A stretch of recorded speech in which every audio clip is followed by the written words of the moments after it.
So welcome to Carrot Ranch, everybody. And this is 5 at the Mic, where readers have 5 minutes to read whatever they've got. It could be an excerpt, flash fiction, poetry, storytelling, and you could even sing. So you don't want it's being recorded. Yeah. Well, yeah, I did a recording yesterday. It was dreadful. Oh, sure it wasn't. Well, it'll be fine when it's mixed with everybody else's, but Yeah. nice. big dire. So the way this goes, it's just a kind of a round robin thing. We'll each take a turn at reading. And while we're listening, put your audio on mute, and that way we won't have feedback while one person is reading. And I wanted to begin with a little bit of storytelling, because I wanted to tell you why I am wearing this great big oversized old scroll fatigue jacket. So normally the only fatigue jacket I have ever worn belongs to my husband. And if you look at my author headshots, that's the jacket I'm wearing. And it says Mills, and it has his insignia and everything. So I got called out one day on Twitter by some no-name New York Times best-selling author who happened to be a Marine, who happened to recognize the field jacket, who recognized the insignia, and recognized I was a woman. So therefore I had no right to be wearing that jacket. And he called me out on it. And other people kind of jumped in, just the way that trolls are. And I thought, actually, that was perfect. It was perfect to be able to come back and explain the invisibility of the women who marry these men who earn these jackets, to talk about our service and our burden that we carry with them. And I had every right to wear my husband's jacket. So fast forward to about a month ago, and my husband likes to hang out on these gun forums, as a lot of veterans like to do. But there's a whole lot of other Americans who like to hang out on those gun forums too, who've never served, and but they find these things cool. A field jacket like this is what Marines and Army wear. So my husband got into a conversation with somebody who was a Marine, who had actually gone through Ranger School, which is what my husband went through. Only less than 1% of Americans ever serve in the entire military. It's a tiny, tiny fraction of that who ever serve in the elite units, like Marine snipers or Army Rangers.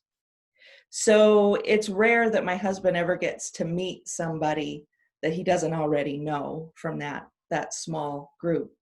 So he was very excited to meet this guy. They were the same era. They knew some of the same people. They had gone through the same Ranger School and had earned the same field jackets. Well, the reason my husband found this guy is because he had come on with a picture of this jacket and said he no longer fit it. And he'd been a Marine sniper, he'd been an Army Ranger, and then he'd been an FBI agent.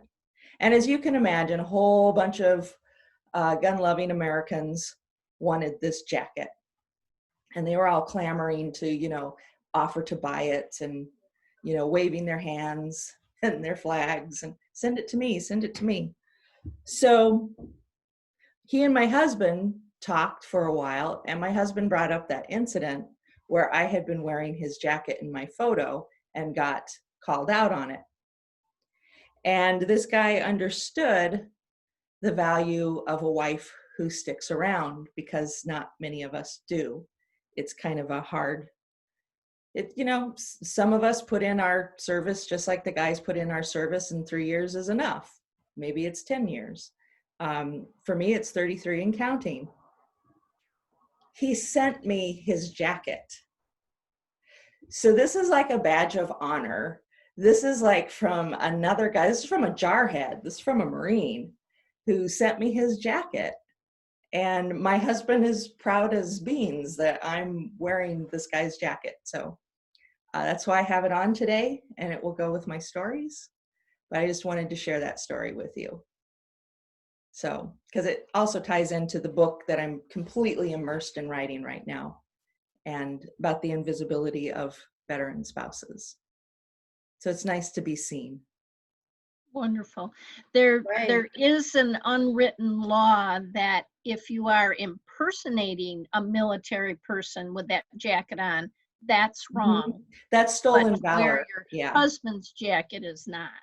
Yeah. So Yeah. Stolen valor is, these guys, it's hard enough for them to get their benefits.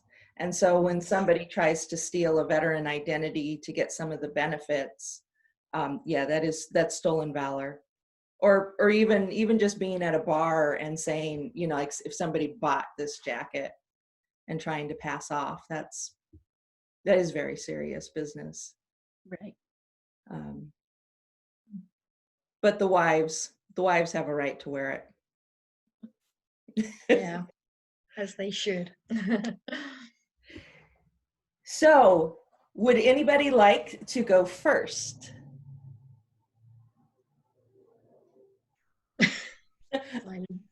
I will go first. I'm You going go to first. read a short collection of flash fiction that is my veteran flash fiction. I work with a small group of veteran writers here in the Keweenaw. I've got 7 of them. 3 are women who are served in Iraq. 1 is Gulf War era. Another man is Iraq era, Vietnam, and I kid you not, I have a World War II veteran who is part of this writers group. And that man's amazing. All of them are amazing. 3 of them are Anishinaabe, because there is a disproportionate number of Native Americans who actually serve in our military service, and that's kind of represented in this group.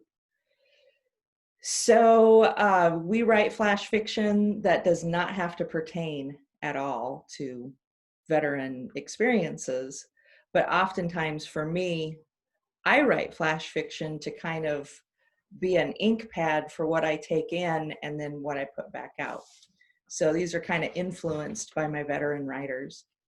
And it's called Reflections on the 4th of July. No home for freedom fighters. Before the sun sets like a copper globe, I comb the rocky beach. It's an act of discovery, a moment of faith.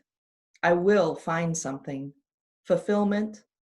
A rock to ease the emptiness, to connect me. Maybe an agate. Maybe a prehnite. I want to hold my rock like a couple holding hands. I want to drink Short's beer on the Keweenaw shoreline and watch fireworks burst. I don't want to recall I have no home. All I need is a good rock to celebrate the 4th of July, Independence Day, Freedom Won for those who do not serve. Neighbors. A box of rocks arrived in the mail. Smooth gray basalt worn like tread on a soldier's boots. He exists in a dilapidated house, clapboards thinning and with each winter assault. His hair thins too, in long wisps. Despite his father's death decades ago, he can still hear his old man say, "Get a haircut." Long hair once meant rebellion. Now it signals fear to go outside this house. He met her online, a rock hunter. He texts her where to look on beaches he no longer walks.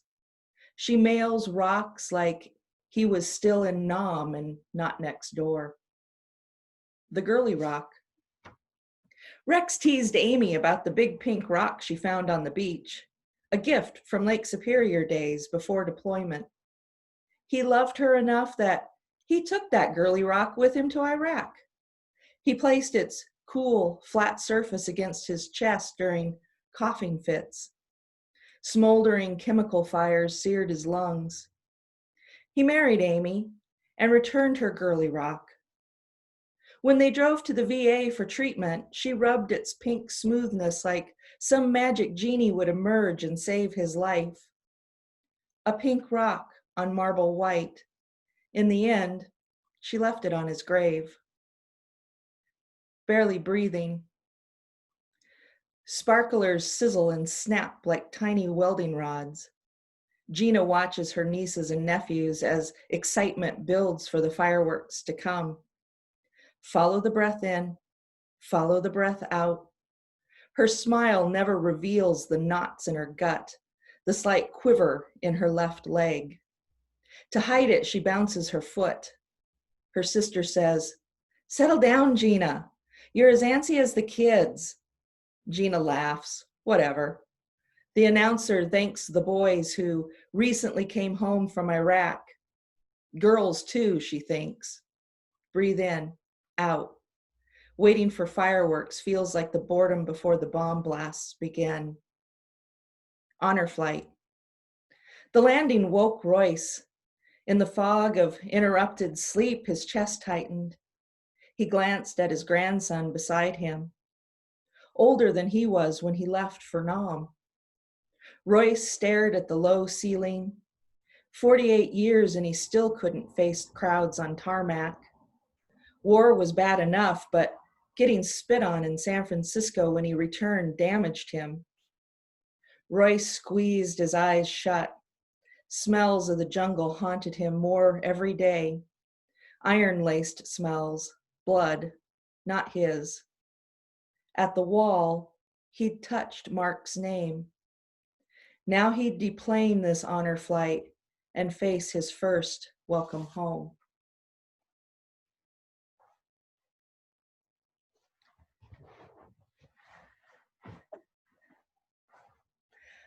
All right, and who would like to go up next? I remember. Sherri? Paula just waved. Oh, Paula? Okay. All right, Paula, you're up on deck. Okay. I'll be reading from my memoir, An Inheritance of Spirit.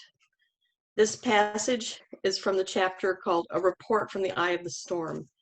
It is January 1973 in Fort Cobb, a peanut farming town in southwestern Oklahoma. I'm a junior in college, not quite 21 years old, married to my high school sweetheart, a music teacher. I am about to have some truth served up. I was ironing in the living room right next to the bookcase. It was my favorite place to iron because it was next to the phone jack. I could iron and talk on the phone at the same time. Mrs. Tate, this is Kathy. In Fort Cobb, since my husband was a teacher, I got the privilege of being called Mrs. Kathy's soprano voice had a melodic innocence to it, a lilt. Through the corner of my eye, I spied a crow landing in the yard. Jim had taken a particular interest in Kathy, a freshman in high school. He thought of her as a prodigy and often commented not only on the quality of her voice, but how pretty she was. I tried to tell myself that his interest in Kathy was only professional. That usually worked. I know Mr. Tate's birthday's coming up and I wanted to get him a shirt, she said. Could you tell me his size? I felt my stomach knot up. It felt like a boat crashing against stones in rough water. I said. For a while, that was all I could say. Not knowing what else to do, I considered the etiquette of it all. What on earth would be the right thing to say to a teenager wanting to buy my husband a shirt for his birthday? While I was umming, I searched for a response that would steer her away from the shirt, but reveal nothing about what was happening inside me. Finally, I found the words. There were not many words, but I hoped they would get the job done. I inhaled deeply and brought out my most proper, mature voice. Wouldn't something less expensive be more tasteful? No warble, no trill this time. Just as much dignity as I could muster. Well, he got me a necklace for Christmas, she responded. So I wanted to get him something nice. Stomach hitting rocks. Caw, caw. More crows joined the first one. Then they flapped away in unison. I could think of nothing to say. In a daze, I went into the closet, grabbed a shirt, and read her the collar and sleeve sizes. Then she described the one she wanted to get him. Off-white with dark brown design, western yoke, and mother of pearl buttons. It was the one that I had wanted to get my husband. I settled for the coordinating trousers. I wasn't about to give her his pant size, too. Then I swallowed, rediscovered the lilt in my voice, and said a socially appropriate something before putting the phone back in its cradle. Between that phone call and Jim's return home from work, I rehearsed my words. I chanted them as if I were about to go on stage while I went through the motions of housework, washing a load, putting it out on the line to dry, prepping dinner. My words were buzzing in my head. I didn't have the name for it, but for him to give a student a piece of jewelry as a gift, it seemed wrong. The rocks were now inside my stomach, banging around. I could feel their sharp edges.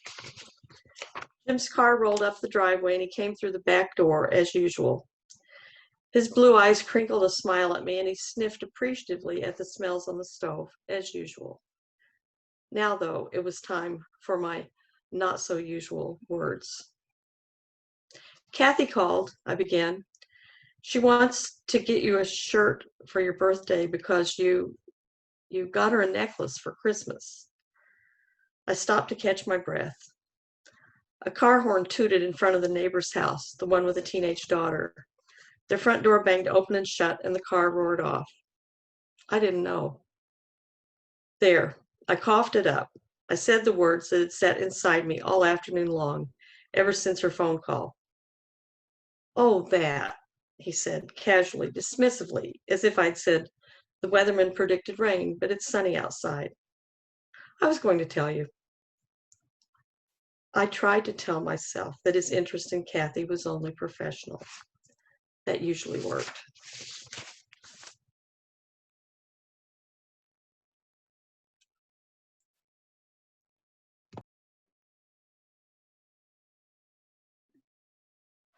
Thank you, Paula. Who would like to go next? Anne Goodwin. Okay.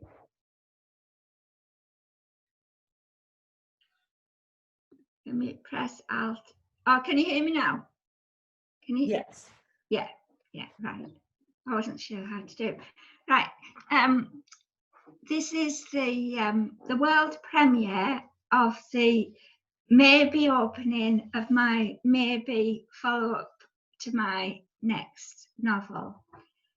It's so it's quite new, the whole concept of it, and it might be a little bit confusing, and I'm okay if it's a little bit confusing, but it might be a lot confusing. So I know we're not discussing stuff at the open mic, but it'd be interesting afterwards if anybody's got any feedback on how it comes across.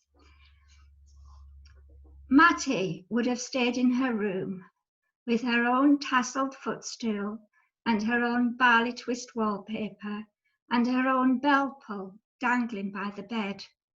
But she hates disappointing, oh my darling. Whereas some maids are brassy, oh my was born to serve. Mattie panders to her whims, no matter how outlandish, rewarding her docility as the Lord bestowed his blessings on the meek. As the maid hooks her arm under hers to lift her from the chair, Mattie hears coughing in the corridor. Is there a fire?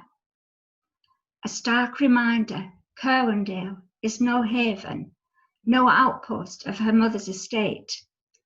An alien territory with alien rules, commandments that, if broken, could cast her back to Gilside.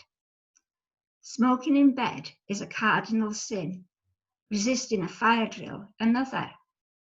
Naturally, the two go hand in hand, but despite being a non-smoker, and thereby exempt from the first, Mattie could be penalised for the second, and Mrs. Jefferson would make short shrift of any claims of injustice. Oh, my darling cocks her head in that charming manner of hers. Can't hear no alarm, can you?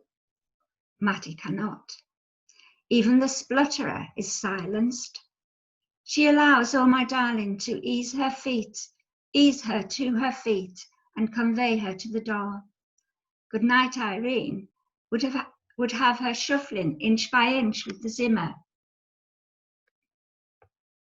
Sorry, I lost my place.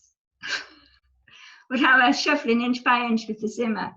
But oh, my darling bolsters her with her body, her arm a prop, her haunch a pillow. They might waltz from the room were Mattie's own body in top-notch condition. A logjam at the lifts. Assorted loved ones shooting grudging glances whether or not they have maids in tow. Naturally, they wish they could tarry pressed against a portly cousin of Ella Fitzgerald, or is it Carmen Miranda? Even if remarking on the family resemblance contravenes a Kerwindale law. In the lounge, Mattie is deposited where she can appreciate the lilac blooming in the garden without being blinded by sunspill or chilled by the draught from the open French windows. Pleasant as that may be, she detects nothing to warrant her vacating her room. Buck up, whispers her mother. All will become clear in due course. Heeding her advice, Mattie rests her eyes while registering that communing with her mother is another of Kerwindale's taboos. Mattie is inured to waiting. Waiting is her chief occupation since retiring from the stage. The loved ones divert themselves with parlour games, television, and armchair aerobics, as if yet to grasp Kerwindale's function, a holding pen for the passage to eternity, designed to keep the loved ones breathing peaceably until their allotted puff is spent. She dozes and surfaces to a croaky chorus mid-song. Mattie recognises the melody, but she cannot winkle the words from the tangled archive of nursery rhymes and Christmas carols in her head. Fortunately, her mouth proves sufficiently astute to make a stab at it. Although not a joiner, she perceives no purpose in being judged a prig. She does not catch who the ditty is honouring, but as Goodnight Irene breezes in, bearing a cake crowned with candles, Mattie slumps in her seat. She has abandoned her boudoir for a birthday tea. Such events erupt among the loved ones as frequently as bunions or the common cold. She could swear some have birthdays twice or thrice a year. As cake and candles glide towards her, Mattie cringes. She scans the smiling faces for oh my darling, but all are as pale as the cake's sugar-iced shell. Is she hiding, racked with guilt for failing to warn Mattie what was in the wind? Make a wish, says Goodnight Irene. Blow. Mattie wishes for naught but a celestial reunion with her mother, and she petitions that in her prayers. Switching off her thoughts, she inhales to the base of her lungs and huffs. When, after several attempts, she defeats the flames, the loved ones, hurrah! 9 charred wicks. 9? Has Goodnight Irene stinted on the candles, or were the intervening years a nasty dream? Unprompted, Goodnight Irene clarifies. How does it feel to be 99, Mattie? This time next year, you'll have a card from the Queen. That'll call for a mammoth celebration, Mrs. Jefferson pipes up from the back of the room. Mattie feels fatigued already. Will darling Clementine be there? Her maid peels herself from the shadows. Has she been watching over her all along? Of course, my lovely. Wild horses couldn't stop me. Thank you.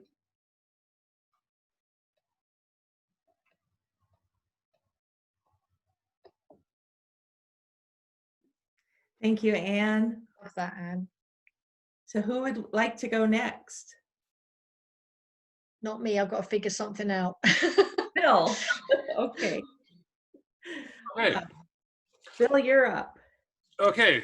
I was thinking about reading a poem I just wrote for another flash fiction site about a unfortunate relationship between a moose and a man, but it didn't seem appropriate somehow.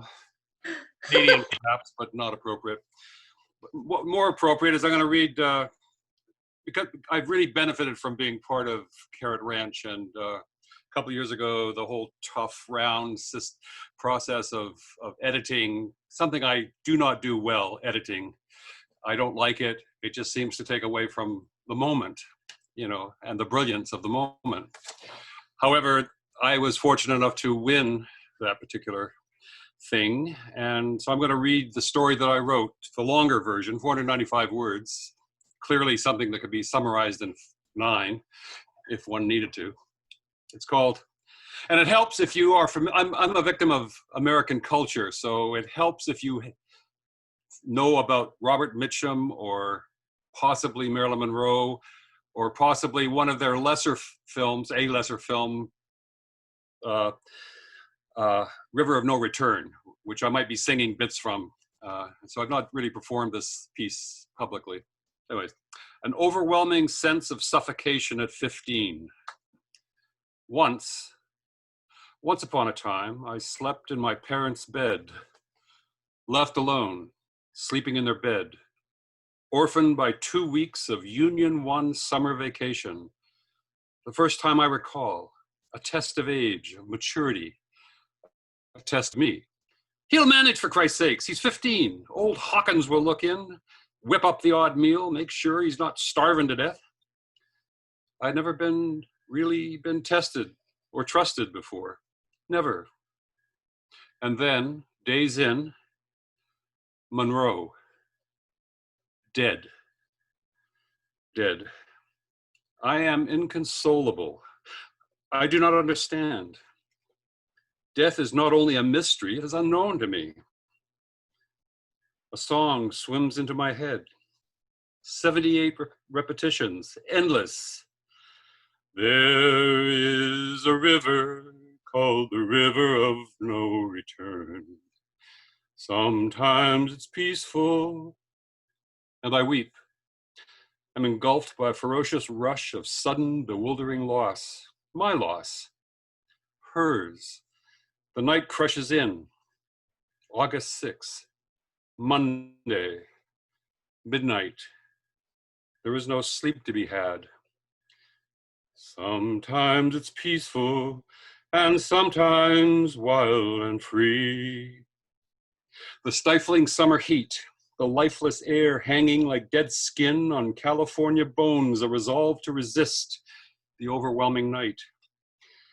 Crawling out the window, shimmying down the dying grapevine, the still, sticky night air, heat lingering, clinging, slapping skin, hop, skip, tripping through the neighbor's yard, the gravel driveway, a stretch of asphalt, loping along the track south to town, sliding down the coal tailings, slipping on the dead, dark, damp pavilion lawn, the ancestral miners' soccer pitch, tiptoeing into the river, that slight stream, the wet, slippery stones, ankle deep, bent under drooping boughs, half moonlight. Under the bridge, a sludge of mud flats, scrap iron scarring the low tide, the soft sea slop sucking me down into the slurping mire of mud. Yet still the song sounds sweet and sad. I can hear my lover call. I'm off tune on this one, by the way. Come to me, my lover, no lover mind. Mind? Do I think this? Can I hear her? Does she speak to me? This is how you grieve for me? How outrageous you are, how selfish. Grieve for yourself, young fool, never for me. And there I am, floundering in the sweeping sewage, myself swirling in my own mournful mash. No return, no return, no return. It ricochets, the rumble of the river, mine, hers. Mine, my river swims to the shallows. My hands swarm into the bog, fingers clutching the spillage, rocks, busted shells, artifacts of remorse, shards of metal, the foul quagmire of industrial rejects, a boneyard of rotting rubber. With the east at my back, the humdrum August sun rises over the island beyond. I'm exposed, naked, a runt in long shadows. Dawn traffic hammers into the day. Each step in the muck draws me down deeper, knees, thighs. I am swallowed. Gasoline air revives me. The bridge jamboree fuel fires me alive. I retraced my descent. The slurry releases me back to the river's mouth. Akimbo scrambling along the stones, stumbling into pools, cleansing, breathing. My recoil outruns the revealing sun. No return, no return.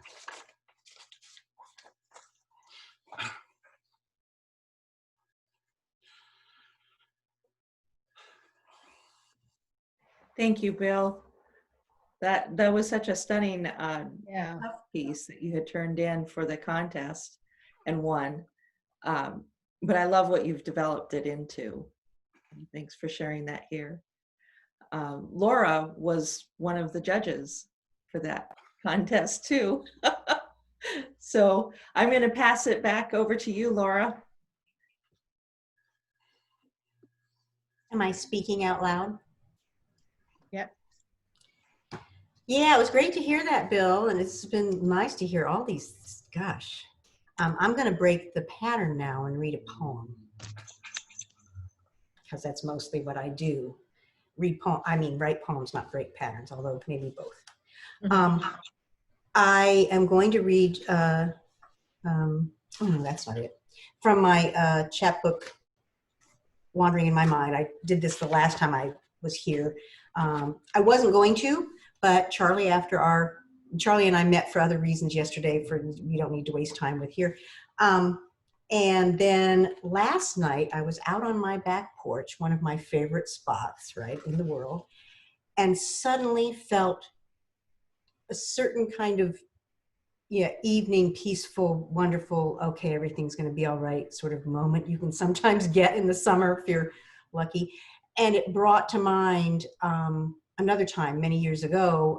We were living in a very small apartment in Brooklyn, and I was sitting near the windows, and it was all in, courtyard area where all the buildings, so you're just sort of, all you can see are buildings, right? But it was, and some trees in there, and the rain was pouring down, and so it was hot summer, so the windows are open, you can hear voices just drifting in from other apartments and this and that, just little noises and that kind of thing.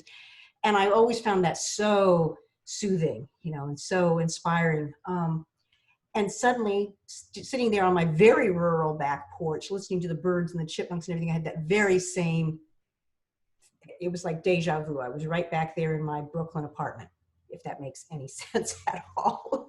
So from that experience in Brooklyn and various things, I wrote this sequence of, it's one poem, but I think of it as a sequence of sonnets. And this book has no table of contents, and I can't, here we go. Okay, so it's a numbered sequence, so to indicate the change, I'll just read the number, even though it's sort of meaningless. So it goes back and forth between urban and rural settings in this sequence. And it's, the title is taken from Wordsworth's poem. Little we see in nature that is ours, is the line from the poem. If you know the poem, Little We See in Nature That Is Ours, it's all this lament about modern life, right? In Wordsworth's. Okay, so little we see in nature that is ours. 1. Darkness so complete, I feel the stars' combustion.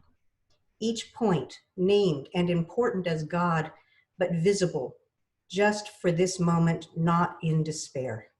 The lake, the woods, and the stars. I thought I understood my body's longings and my mind's response. A long, cold silence breaks into crackling light, as if an old language is reclaimed in conflagration. If I could believe in anything, it would be this light again, as it crinkles and rebounds off the lake. Not light itself, but what it becomes on my skin and in my eyes. The finite heat within my body flares up and has its echo. 2. Street lamp too bright to show the moon. Step back and let your eyes adjust. The seamless nature of the optic night is not the same as this light flashing safety through exposure. Outwalk it, outthink your safety, and find the thrum of darkness when the full moon steps behind a cloud. An iris opens in search of what it lacks, the old hooped darkness uneclipsed. 3. As though eclipsed in this life by the next, an old man stares at nothing straight ahead. Transfixed is the poetic term for dead. He's gone from home because there is no home. I want to think his mind's gone dark and numb because that's safer than his mind's aflame.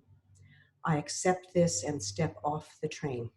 I have no time to think about old men at work. My computer, left on from the day before, is solid flickering stars at 9 a.m. The night sky saved my screen from burning, one image permanently on its surface. I cannot place an old man anywhere. 4. Moonlight spread too thinly over pasture, settles on the horses and the wire fence between us barely visible. The horses startle at a passing car, then step back to the safety of the barn. The movement of headlights spins us like tops released from strings, and when the darkness stops us, we are apart.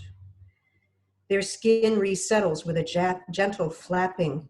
I place my will in the damp grass near them and let it doze. 5. Damp night air flaps at my screen, heavy as a quilt snapping dry on a line. Tonight, extremity lights our windows from outside, a storm eclipsing sirens. Each clap of thunder reprimands the rumble of this city. Neighbors talk softly at their windows. The tone of their privacy rests with the cool air on my forehead. Clattering supper dishes, children hurried in to safety from the rain. The path rain takes along the maple. Panic, then beauty amid lightning. Voices glimpsed like moonlight between clouds. 6. Bulldozed field after a night of rain, a patch of weeds and black-eyed Susans shelters birds who dart out to feed among the temporary hills. Yellow-black, red-black flashes leave no safety in the dirt, no home hidden, however small. Something larger will be here soon, and larger somethings eclipse each habitation. Sequined chaos swarmed the porch light last night. Blackbirds scatter over a muddy field. And 7. We've worn out the old words and have nothing new. We mean redemption, remembrance, hope, and despair, but settle for cliches about the stars. No swirl of light reaches this porch tonight. A man rummages my trash for bottles. Children get treats from the good humor truck. Dimmed, we want words less. Cheapened by talk, the stars seem not for me. Charts of constellations I once studied must have been some conjurer's trick, the hand quicker than the eye. What do you see? The distant light or the near one?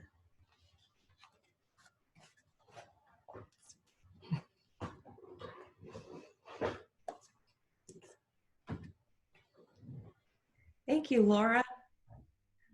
All right, who's up next?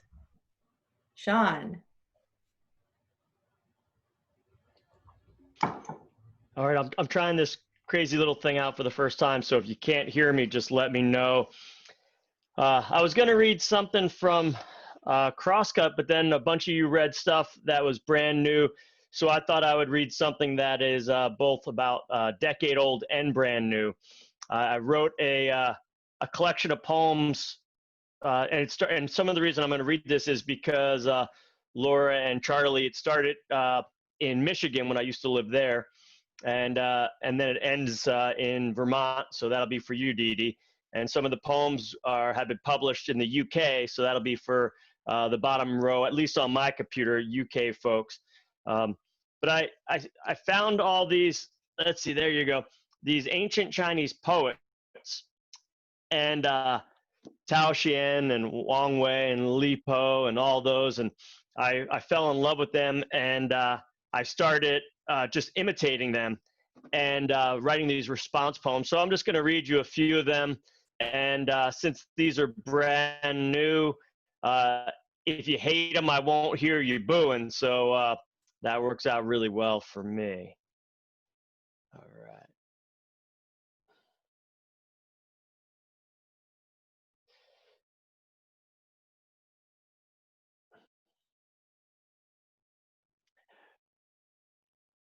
All right, the first poem that I'm going to read is called Midtown Trees. And this is coming from, inspired by one of those ancient Chinese poets, as they all are. There are but two trees here, one in the front yard, one in the back, both thicker than one could reach around, both a wall of leaves that come summer block out city traffic, racket, the honking trucks of Fulton, but come autumn, with leaves sheared by wind, lake winds, skeletal branches remind me of what Midtown used to be. A tangle of trees, a few garden fields, a rutted road to carry one into town center. Now the city and I rise in the middle of things, so far from that distant beginning when we were little more than sandy soil and a wide, blustering canopy of trees. So that's about Grand Rapids, where I used to live.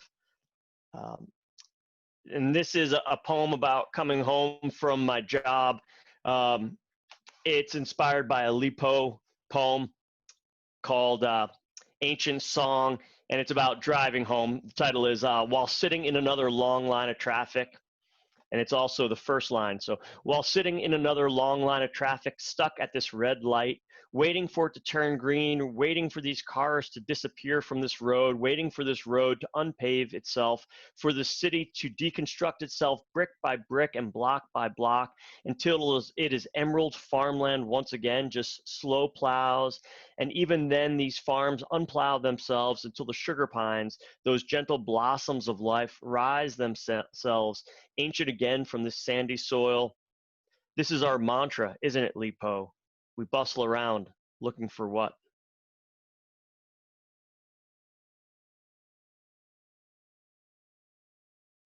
All right. This is inspired by a Tao Xian poem, and we'll get a quote from him in there. And this is about moving to Vermont, and Dee Dee and I are neighbors, so this is about our area, moving to the new home.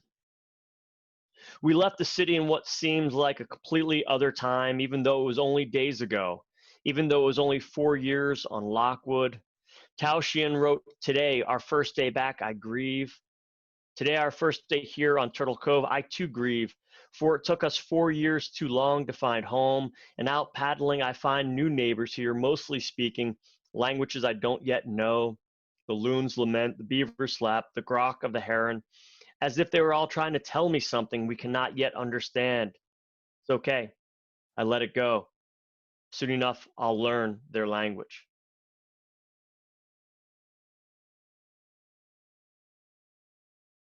All right, and this is a poem about loons. So, Dee Dee, this will be for you. This is called Dawn Landscape.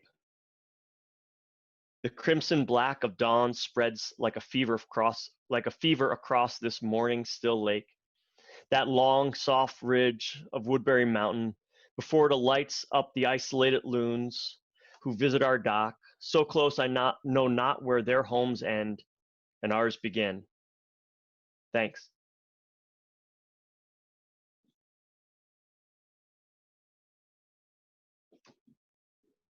I like that place.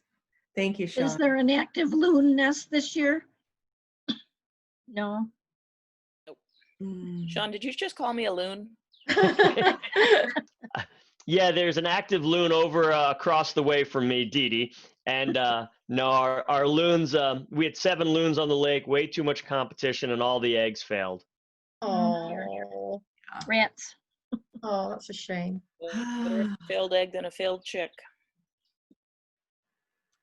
Mm. So who would like to go next? Well, I will if you like. But it's strange. Can you hear me? Am I doing this right? Hold on. Yeah, can you hear me? Okay. Sorry. It's strange, Laura and Sean mentioning poems, because I never think of myself as a poet or writing poetry, yet I do write poetry and I have written poetry. I've never studied it per se. I decided today, weirdly, I was going to read something from my memoir, but I decided not to. I don't know why. Anyway, back in the day when I was a bright-eyed, bushy-tailed blogger, 2014 to be precise, I'd been blogging about a year and a half, and I became emboldened enough to write a couple of poems on my blog. Up to that point, I had probably written them and hadn't dared seen the light of day. You know, those sort of ramblings that one does as a teenager that we've all done, along with composing songs on the guitar with about 3 chords and, you know, all of that stuff. Except for one friend I had at the time who used to actually ask me to read my poems to her. She must have been absolutely mad, and I don't know how she wasn't bored rigid, but anyway. So the years went by. I don't write it very often. I write it, I do find it is a very different form of expression, and sometimes the mood takes one as it is. Anyway, so a very brief preamble. So a blogger at the time, who sadly is no longer blogging, she wrote a post about a poem that she had found her elderly mother, who was since diagnosed with Alzheimer's, who used to be a teacher, had written. And it's a poem called, I'd never heard of it, but I'm sure a few of you have, and I probably don't even know if I can pronounce it correctly, an Aubade, A-U-B-A-D-E, yep. Defined as a poem or song, either welcoming or evoking daybreak, or lamenting the sunrise for lovers who must part at dawn. So anyway, as a discussion as part of her blog post, I took it upon myself as a sort of challenge to write one.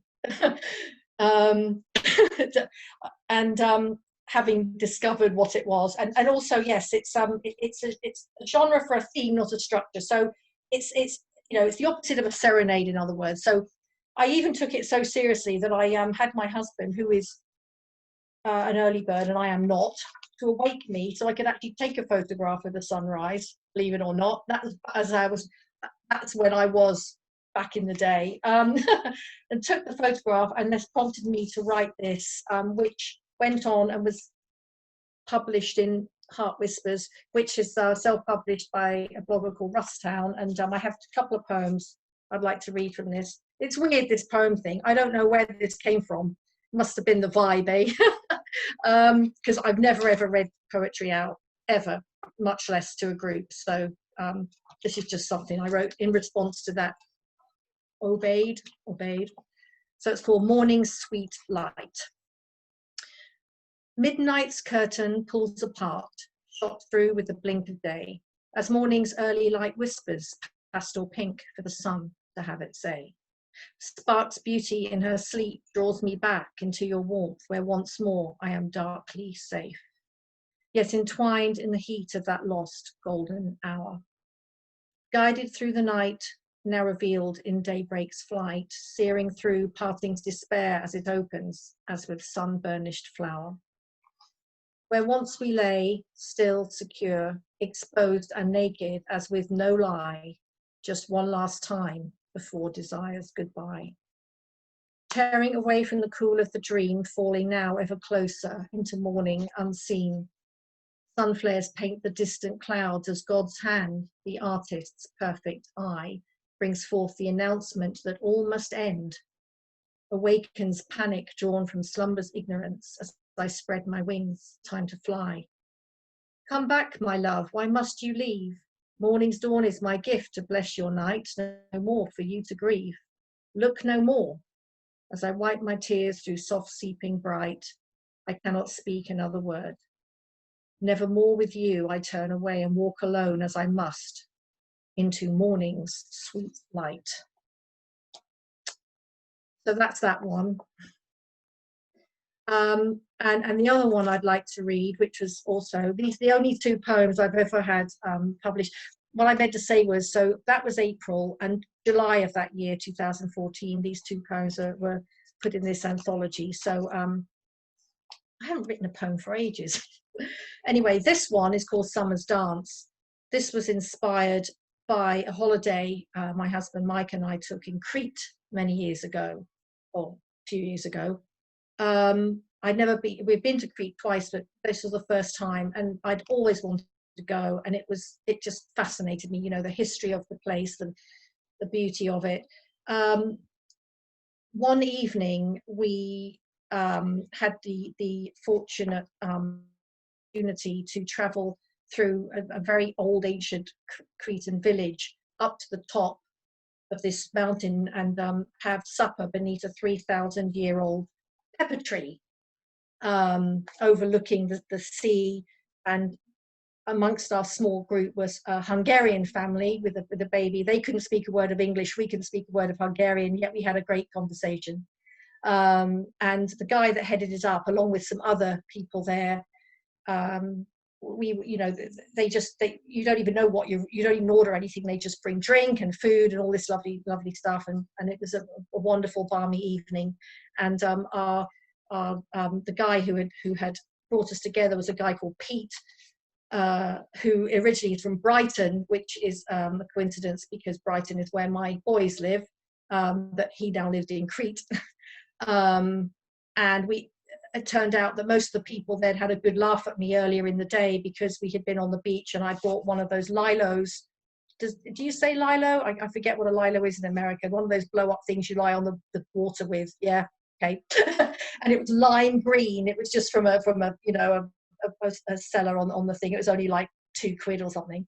And Crete, it can be beautiful and calm. I mean, we were just in the sea and I was lying on this, and about 3 o'clock in the afternoon, the wind just picked right up from nowhere, and the clouds come rolling over the mountain, and it can change in a heartbeat, you know. Suddenly it kind of, the temperature drops, the wind picks up, sea whips up, you know, and then it all goes calm again. Well, of course, I was on the sea when this happened, and my lilo kind of got caught out and went flipping over and over.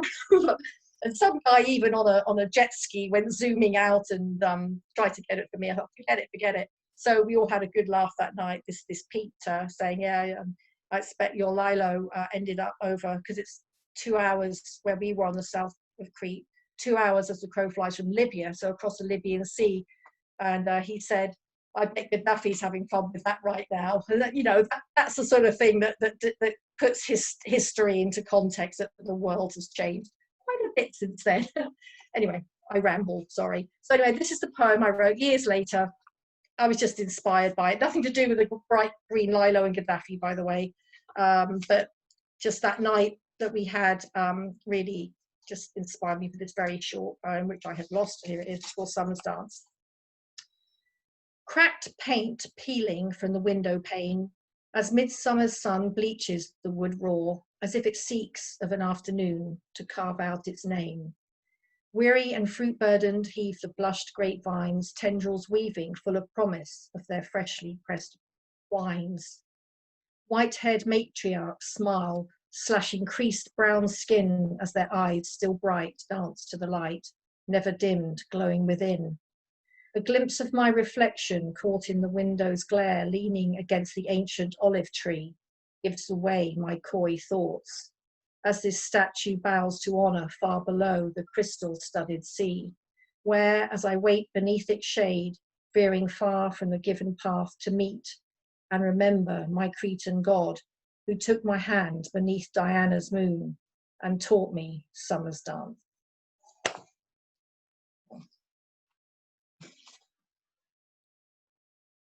Thank you, thank you.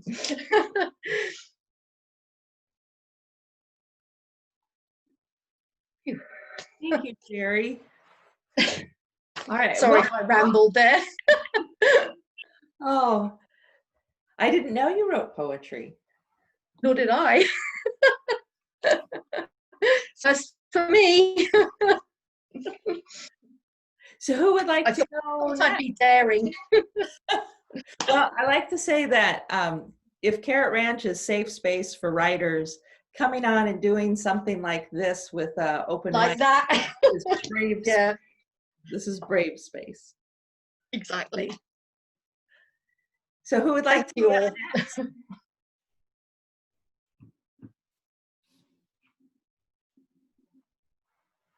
Geoff, would you like a go? Yes, having entered the program late, I kind of thought I might be sent to the bottom of the class, but delighted to say a few words. I'm going to share with you the opening of what I hope will be a new book. When I started writing books, started writing at all, I was very keen not to get trapped into any particular genre or style or character, and so consequently I've tried ever since to go to different places with my writing. One thing I've not attempted yet so far is anything that might be considered fantasy or fantastical, and so taking a character I imposed on the world in a very small piece of flash fiction a while ago, a trainee exorcist called Pearl Barley, I've decided to try and take Pearl to a novel length. I'm not sure whether Pearl has the stamina, but we'll see. What I'm going to read for you now is the opening. I hesitate to say it is the opening because every single work I've written so far, the one thing that's changed umpteen times is the opening.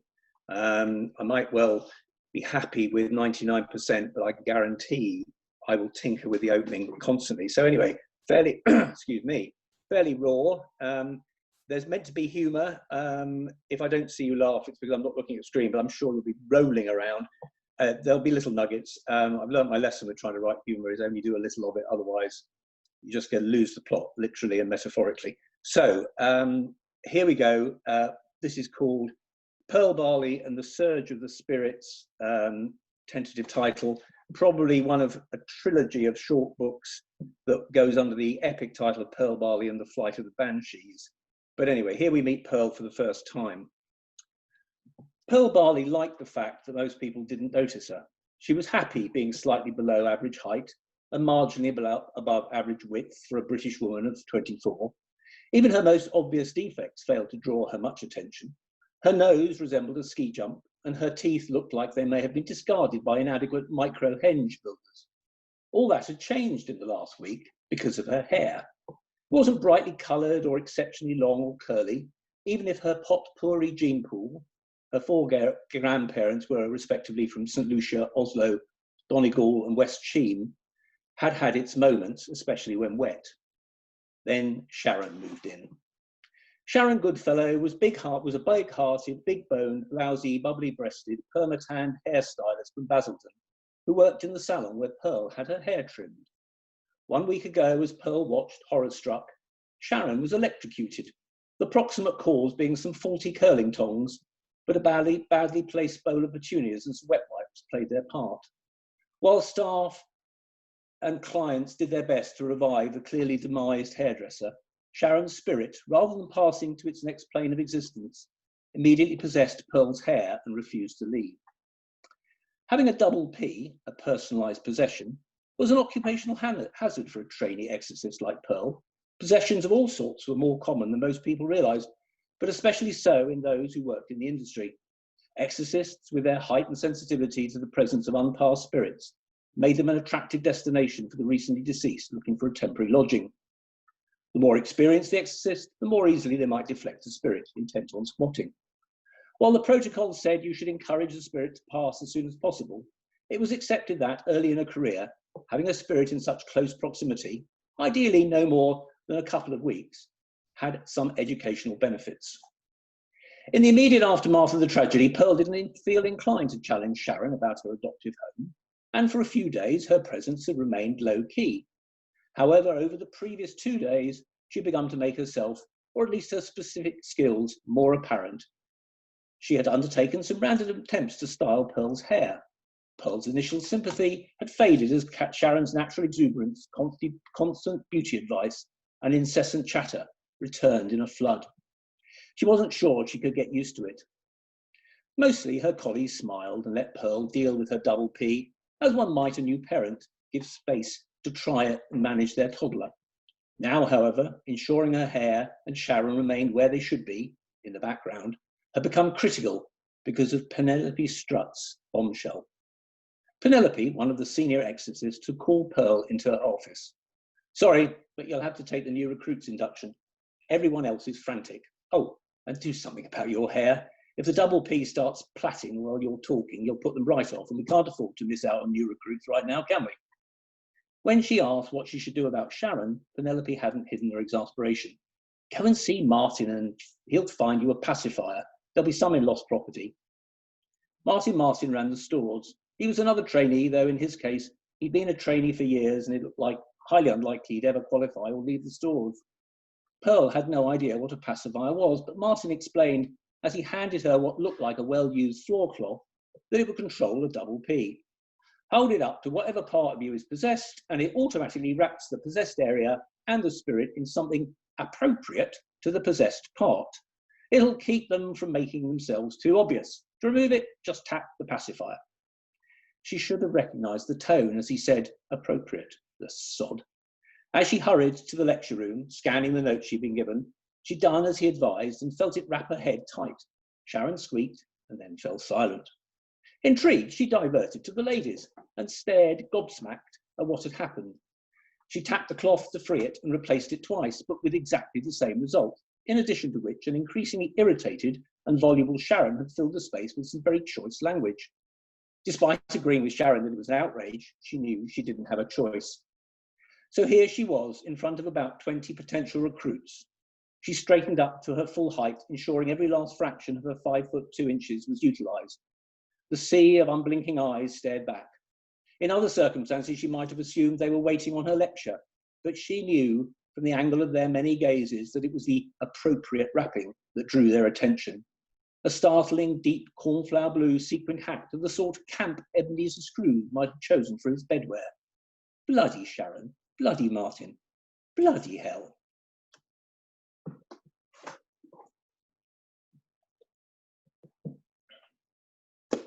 Thank you very much. Thank you, Geoff. I look forward to that one. Yeah. So do we have anyone else who would like to read? We got Anne in Canada, Sue, Susan. I think it's Susan's turn. I did not come prepared because I was coming as audience. Yeah, I think Anne and Sue and Susan had come as audience. You do, if you want to read, you may, but you're not expected to. Not this time, thanks. Okay. Well, then I'm going to say that we'll conclude our recorded portion. So thank you for reading today. Hey,